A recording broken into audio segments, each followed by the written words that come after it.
Hi, ನನ್ನ ಮಗನ ಸ್ಕೂಲಲ್ಲಿ ಇವತ್ತು ಆನ್ಯುವಲ್ ಡೇ ಫಂಕ್ಷನ್ ಇತ್ತು. ಹಾಗಾಗಿ ರೆಡಿಯಾಗಿ ಹೊರಡೋಣ ಅಂತ ರೆಡಿ ಆಗ್ತಿದ್ದೆ.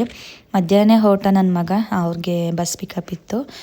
ಈವ್ನಿಂಗ್ ನಮ್ಮನ್ನು ಇನ್ವೈಟ್ ಮಾಡಿದರು. ಒಂದು 5:30ಗೇನೋ ಇನ್ವೈಟ್ ಮಾಡಿದರು. ಬಟ್ ನಾವು ನಿಧಾನವಾಗಿ ಹೋದ್ವಿ. 6:30 ಮೇಲೆ ಹೋಗೋಣ, ಪ್ರೋಗ್ರಾಮ್ ಸ್ಟಾರ್ಟ್ ಆಗೋದು ಲೇಟು ಅಂತ ಅಂದ್ಬಿಟ್ಟು. ಆ್ಯಕ್ಚುಲಿ 6:30 ಮೇಲೇ ಪ್ರೋಗ್ರಾಮ್ ಸ್ಟಾರ್ಟ್ ಆಗಿದ್ದು. ನಾವು ಹೋಗೋಷ್ಟರಲ್ಲಿ ಒಂದು 7 ಆಗಿತ್ತು. ಹಾಗಾಗಿ ಸಿಂಪಲಾಗಿ ರೀತಿ ರೆಡಿಯಾಗಿ ಹೊರಟಿದ್ದೀವಿ.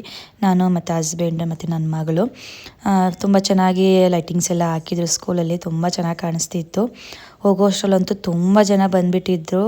ಫುಲ್ ಬ್ಯಾಕ್ ಸೀಟ್ ಸಿಕ್ತು ಅಂತಲೇ ಹೇಳ್ಬೋದು. ನಮಗೆ ಫ್ರಂಟಲ್ಲಿ ಎಲ್ಲೂ ಕೂಡ ಕೂತ್ಕೊಳ್ಳೋಕೆ ಜಾಗ ಇರಲಿಲ್ಲ. ತುಂಬ ಜನನೇ ಫಿಲಪ್ ಆಗಿಬಿಟ್ಟಿದ್ರು. ಬಟ್ ಏನೂ ಮಾಡೋಕ್ಕಾಗಲ್ಲ, ಎಲ್ಲಿ ಸಿಕ್ತೋ ಅಲ್ಲೇ ಕೂತ್ಕೊಂಡು ಪ್ರೋಗ್ರಾಮ್ನ ನೋಡ್ತಿದ್ವಿ. ಹಾಗೆ ಸ್ನ್ಯಾಕ್ಸು ಕೂಡ ಇತ್ತು, ಪೇ ಮಾಡಿ ತೊಗೊಬೇಕಾಗಿತ್ತು. ಡಿನ್ನರ್ ಮಾತ್ರ ಸ್ಕೂಲಿಂದನೇ ಪ್ರೊವೈಡ್ ಮಾಡಿದರು. ಹಾಗೆ ನಾವೋಗಿ 1 ಅವರ್ ಆದಮೇಲೆ ನನ್ನ ಮಗನ ಡ್ಯಾನ್ಸ್ ಬಂತು. ಇಲ್ಲೇ ನೋಡ್ತಾ ಇದ್ವಿ. ಲೇಸರ್ ಲೈಟ್ ಹಾಕಿರೋದ್ರಿಂದ ಅಷ್ಟು ಕ್ಲಾರಿಟಿ ಬಂದಿಲ್ಲ ಫೋನಲ್ಲಿ. ಡ್ಯಾನ್ಸ್ ಎಲ್ಲ ಮುಗಿಸ್ಕೊಂಡು ಹಾಗೆ ಡಿನ್ನರ್ ಪ್ರೊವೈಡ್ ಮಾಡಿದಲ್ವ, ಅಲ್ಲೇ ಡಿನ್ನರ್ ಕೂಡ ಮುಗಿಸ್ಕೊಂಡು ನನ್ನ ಮಗನ ಕರ್ಕೊಂಡು ರಿಟರ್ನ್ ಮನೆಗೆ ಬಂದ್ವಿ. ಅವನಂತೂ ತುಂಬ ಸುಸ್ತಾಗಿಬಿಟ್ಟಿದ್ದ ಅಂತ ಹೇಳ್ಬೋದು. ಸ್ವಲ್ಪ ಹೀಟೆಡ್ ಮಾಡ್ಕೊತಿದ್ದ. ಮೇಕಪ್ಪು, ಡ್ರೆಸ್ ಎಲ್ಲ ನೋಡಿ ನಾವು ಕೂಡ ಇದೇ ಫಸ್ಟ್ ಅವನ್ನ ಈ ರೀತಿ ನೋಡ್ತಾ ಇದ್ದು. ನಮಗೂ ಗೊತ್ತಿರಲಿಲ್ಲ ಯಾವ ಕಾಸ್ಟ್ಯೂಮು, ಯಾವ ಸಾಂಗು ಏನು ಅಂತ ಹೇಳಿರಲಿಲ್ಲ.